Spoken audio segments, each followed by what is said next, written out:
Bonjour à toutes et à tous. Mon nom est Julien Lambré de Souza. Je suis le directeur du service de la formation continue et de la formation hors campus pour les personnes qui ne me connaissent pas. Notre service, c'est le service à l'UQAR qui s'intéresse à la question de l'apprentissage tout au long de la vie et qui déploie des offres de formation universitaires pour des gens en emploi, pour des gens sur le marché du travail, des gens en repositionnement professionnel, et ainsi de suite. Donc, vraiment de la formation continue, je pense que c'est assez clair pour tout le monde. Et je suis également la personne qui a été mandatée par le recteur de l'UQAR pour se pencher sur la question d'une université du troisième âge, UTA, comme on l'aime l'appeler pour le moment. Le nom n'est pas définitif, on ne sait pas encore exactement comment ça va s'appeler, mais le recteur m'a chargé de réfléchir à la création d'une université du troisième âge à l'UQAR. Il y a plusieurs universités qui ont des universités du troisième âge.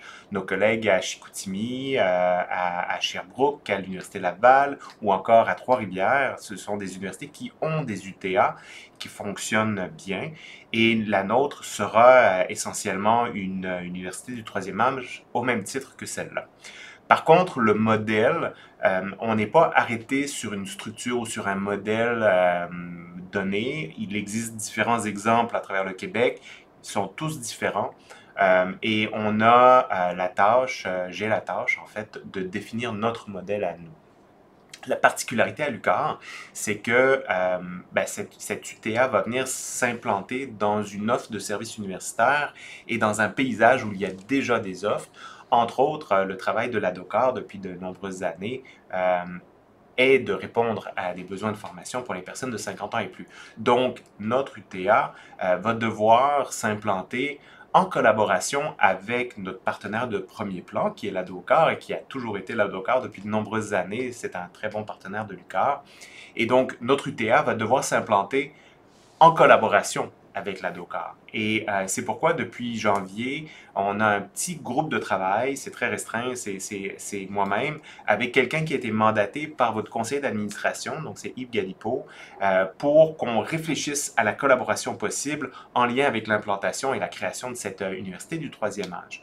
Et dans le cadre de nos travaux, pour l'instant, on en est vraiment à mettre sur la table l'ensemble des enjeux qu'on voit poindre à l'horizon en lien avec l'arrivée de cette structure, les préoccupations qu'on peut avoir et à travailler ensemble à voir comment on peut résoudre ces enjeux, trouver des solutions à des problématiques qu'on voit venir pour en arriver à une vision qui soit commune.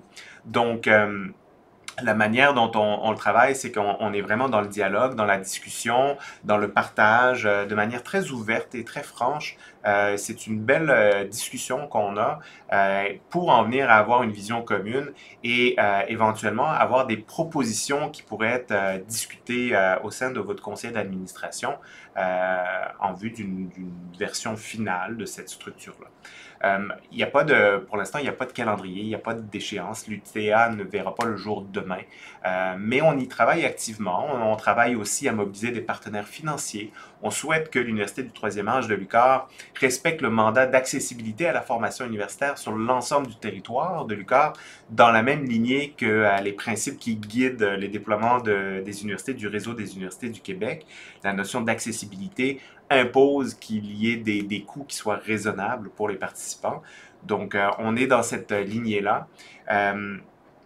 Également, on souhaite aussi que l'ADOCAR y trouve son compte dans la création de cette UTA. Je pense très candidement qu'il y a une opportunité pour l'ADOCAR d'augmenter peut-être le membership de l'ADOCAR dans le cadre d'une belle collaboration entre l'UQAR et l'ADOCAR dans le déploiement de cette UTA. Donc tout ça est à voir, tout ça est à discuter et c'est là-dessus qu'on planche à l'heure actuelle, vraiment dans un esprit de communication très ouverte et très franche et très transparente en fait des deux partenaires. Donc, j'espère que ces quelques éléments viennent répondre à quelques questions que vous auriez pu avoir. Cette vidéo-là, je la fais à la suite d'une invitation de Louise Bolduc, qui m'avait invité à être présent avec vous, mais malheureusement, au moment où la vidéo va être diffusée, je serai sans doute en pleine consultation gouvernementale sur la future politique d'éducation des adultes et de la formation continue. Donc, vous comprendrez que je ne pouvais pas ne pas participer à cette consultation et que malheureusement, il a fallu que je fasse le choix d'être là-bas plutôt qu'avec vous, mais j'espère que vous comprendrez. De toute façon, votre conseil d'administration est bien informé de l'avancement des travaux et ils seront communiqués avec vous dès lors qu'il y aura du nouveau ou des informations pertinentes à partager. Mais pour l'instant, on poursuit le travail et en fait,